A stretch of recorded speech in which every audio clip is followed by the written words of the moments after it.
আমি করছি, আমার জীবনের সর্বস্ব আমি এই দরবারে দিয়ে দিয়েছি। আমার জীবনের কিছুই রাখিনি, এখনো পর্যন্ত আমি একটা বাড়িও করি।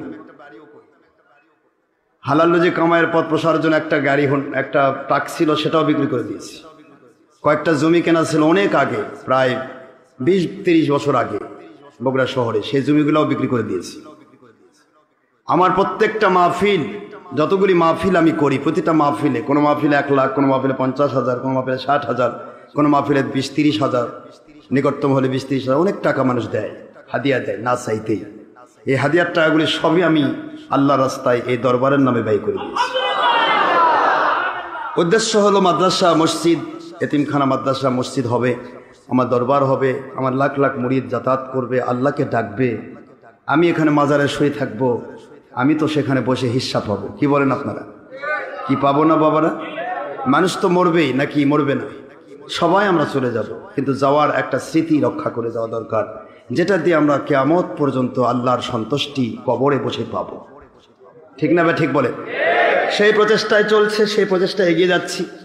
আমার মালিকের দয়ায় আপনারাও যথেষ্ট যথেষ্ট আপনারা নীরব বিপ্লব ঘটান। আমি কারো কাছে 10 টাকা কোনোদিন চাই না, আমার চাওয়ার অভ্যাস নেই। আমি এটা বলা আছে যে আমি যদি না খেয়ে মারাও যাই, আমার মালিক দেখে যদি খাওয়ায়, সে খাওয়াবে, কাউকে যদি দরকার হয় পাঠিয়ে দেবে, কিন্তু আমার পক্ষ থেকে আমি বলবো না যে আমি না খেয়ে আছি। আমি এত কঠিন পীর সাহেব, কোনো মুরিদের কাছে কিছু আশা করি না। তবে হ্যাঁ, আল্লাহর রাস্তায় অর্থ ব্যয় করতে আমি নিজেও করি, আপনাকেও করতে আমি অবশ্যই উদ্বুদ্ধ করব, উৎসাহিত করব। কি ঠিক না বা ঠিক বলুন? দাদাউদ্দিন মুজাজ্জামান আবু বকর সিদ্দিক আল কুরাইশি রহমতুল্লাহি আলাইহি, ওনাকে একটা মশারি হাদিয়া দিতে নিয়ে এসেছেন একজন।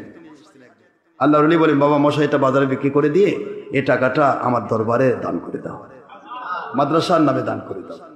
আমি গুনাহগারকেও একজন মশারি দিতে এসেছিল, আমি দাদা হুজুর ওই সুন্নত আদায় করছি। আমি বলেছি, বাবা আমার মশারি লাগে না, মশারি যদি আমার লাগেও সেটা আমি দেখব, আপনি এটা আমার দরবারের নামে, মসজিদের নামে, মাদ্রাসার নামে দিয়ে দেন। উদ্দেশ্য হলো কি করে দিন বাঁচবে। দরবারগুলি আছে বলে আজকে সুন্নিয়ত জিন্দা আছে।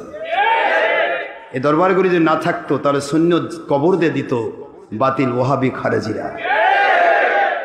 আপনারা সবাই জানেন, ইজিদ বাহিনী শুধু উঁত পেতে আছে কি করে মানুষের ভিতর থেকে ইমানটা বের করে তার ভিতরে তাদের 2 নম্বরে ইজিদ বাহিনীর মহব্বত ঢুকে দেওয়া যায়। আর যার ভিতরে একবার ইজিদ বাহিনী মহব্বত ঢুকে পড়েছে, ওই মেমোরি আবার ডিলিট হওয়া খুবই কঠিন, ফরম্যাট পাওয়া খুব কঠিন। যদি ফরম্যাট পায় তাহলে এটা আপনার কপাল।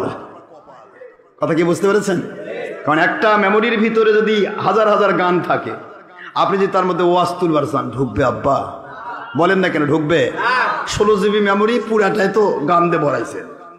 এখন আপনি ওয়াজ তুলবেন কি দিয়ে? এখন করতে হবে কি, হয় ডিলিট ফরম্যাটিং সিস্টেমে যেতে হবে, অপশনে যেতে হবে, নয়তো বা ডিলিট অপশনে যেতে হবে। ডিলিটে গেলে একটা একটা করে ফোল্ডার ডিলিট হয়, ফরম্যাটে গেলে পুরাটাই হয়। এখন কি আজকাল তো ফরম্যাট দিবারই স্যার, এখন বাপ সব গুণা যদি মাফ হয়ে যায় তাহলে আবার শয়তান খুঁজে হবে কেমন? আমার মালিক বলেছেন, কোন হক্কানি আল্লাহওয়ালার কাছে যাওয়ার উদ্দেশ্য তার জীবনের গুনাহ মাফ হয়ে গুনার জায়গা নেকি দিয়ে ভরে দেওয়া।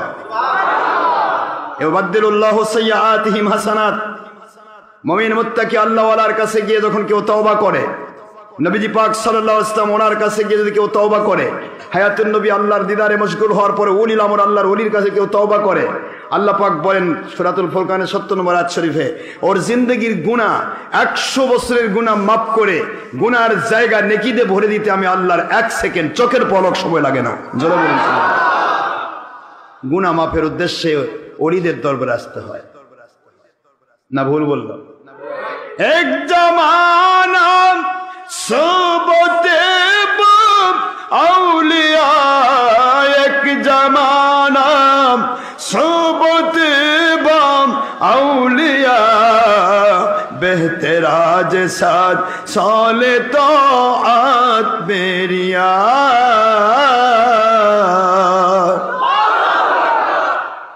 ইমাম রুমি বলেন, কোরআন সুন্নাহ মন্থন করে জালালউদ্দিন রুমি রহমতুল্লাহ আলাইহি বলেন, দুনিয়ার মানুষেরা আমার দিকে তাকাও, আমার মসনবী পড়ো, বুঝতে পারবে আমি কোন আগুনে জ্বলে মরেছি, কোন আগুনে জ্বলে মরেছি তোমরা বুঝবে। আমার আগুন ছিল রে আমার পীর সাহেব কিবলা শামসে তেবরেজ রহমতুল্লাহ আলাইহি। হাজার হাজার কিতাব, লাখ লাখ হাদিস শরীফ, আমার পুরা লাইব্রেরি ভরা। এই লাইব্রেরির ভিতরে আমি কিতাবগুলো দেখাশোনা করছি, একটা করে খুলছি, দলিল বের করছি। হঠাৎ করে এক পাগল বেশি নবীজির সুন্নতওয়ালা একজন দরবেশ আমার লাইব্রেরির মধ্যে ঢুকে পড়ল। লাইব্রেরিতে ঢুকে পড়ে বলে, জালালউদ্দিন রুমি বিশাল বড় আলেম হইয়া কিতাব নিয়ে কেন এত গবেষণা করো? আলেমদের সমস্ত এলেম তো কলবের ভিতর আল্লাহ সেটিং করে দেয়। কিতাবপত্র নিয়ে এত লাফালাফি, কি ব্যাপার? কি জালালউদ্দিন রুমি বিশ্ববিখ্যাত এই ফার্সি ভাষার এক উজ্জ্বল নক্ষত্র, আপনি পণ্ডিত, এত বিদগ্ধ পণ্ডিত আপনি, এত বড় মাপের আলেম, কিতাবপত্র নিয়ে কি করছি?